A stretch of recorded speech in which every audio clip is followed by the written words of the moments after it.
सड़क पर कई ऐसे लोग भी होते हैं जो रूल्स को वायलेट कर जाते हैं। जब पकड़े जाते हैं तो बोलते हैं कि साहब मैं तो भूल गया, मुझे नियम याद ही नहीं था। ऐसे लोगों के लिए दिल्ली पुलिस के हेड कांस्टेबल ने एक गाना बनाया है और गाने के ज़रिए लोग को अवेयर करने की कोशिश कर रहे हैं कि ट्रैफिक रूल्स को भूल मत जाना। संदीप शाही जी मेरे साथ हैं। उस वीडियो में जो उनकी पूरी टीम दिखाई पड़ रही है, उनके छोटे छोटे बच्चे हैं, वो मेरे साथ मौजूद हैं। क्यों आपको ये गाना बनाना पड़ा? आप पुलिस वाले हैं, चालान काट दीजिए। आज का ज़माना है रैप सॉन्ग का और सड़कों पे सड़क हादसे बहुत ज़्यादा बढ़ गए हैं। उसको रोकने के लिए मैंने युवाओं के ही अंदाज में शब्दों को सजाया और जिसे रैप सॉन्ग के रूप में लोग बेहद पसंद कर रहे हैं। सड़कों पे चलने के होते हैं कुछ रूल, रूल मत भूल भाई, रूल मत भूल। ऐसे इस प्रकार है सर। ये जर्नी कब शुरू हुई है आपकी? आप कब से आपने म्यूज़िक को एक सहारा बनाया कि चलो इसके ज़रिए लोगों को समझाने की कोशिश करते हैं? पिछले 6 वर्षों से मैं सड़क सुरक्षा जीवन रक्षा के लिए मैं संदेश दे रहा हूं, लोगों को जागरूक कर रहा हूं। मुख्य रूप से हेड इंजरी रोकने का एक प्रयास कर रहा हूं हेलमेट के माध्यम से, हेलमेट जागरूकता के माध्यम से।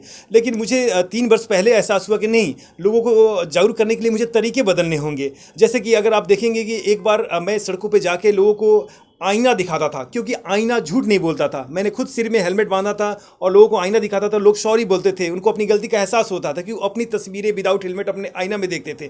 फिर मैं लोगों को रैप गाया, रैप के माध्यम से लोगों को जागरूक किया। वो लोगों को बेहद पसंद आया और इस तरह का एक प्रयास है। मकसद है सड़क सुरक्षा का, मकसद है कि हादसों को नियंत्रित करने का। कैसे शुरू हुई जर्नी? क्यों आपको लगा कि ऐसा शुरू करना चाहिए?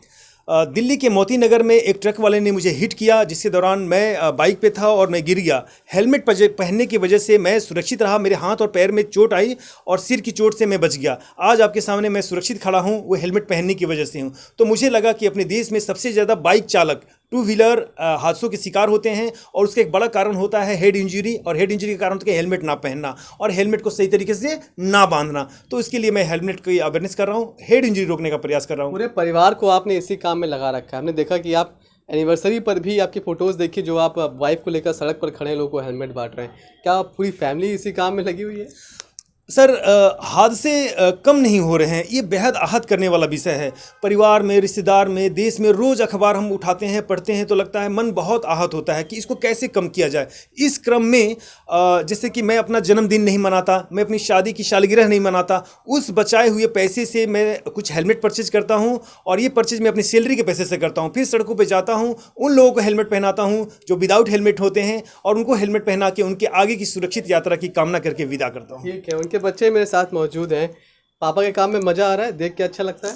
हाँ, मज़ा आता है जब पापा और दूसरों को इनकरेज करते हैं कि हेलमेट पहनना चाहिए और रोड सेफ्टी को फॉलो करना चाहिए, तो अच्छा लगता है ये देख के। तो बच्चे भी खुश हैं। उम्मीद करते हैं कि आप भी जागरूक हो जाएं, वरना पुलिस तो है ही चालान काटने के लिए। पर आप ये भी समझिए कि जो बात वो कह रहे हैं कि एनसीआरबी का डेटा कहता है कि सड़क हादसों में जितने लोग की मौत होती है, उसमें सबसे बड़ा आंकड़ा है उनका जो हेलमेट लगाकर नहीं चलते। तो आपसे भी गुजारिश है कि इस रैप सॉन्ग को सुनिए और ट्रैफिक के नियमों का पालन ज़रूर करिए। कैमरामैन अभिषेक के साथ मनीष चौरसिया, दिल्ली आज तक।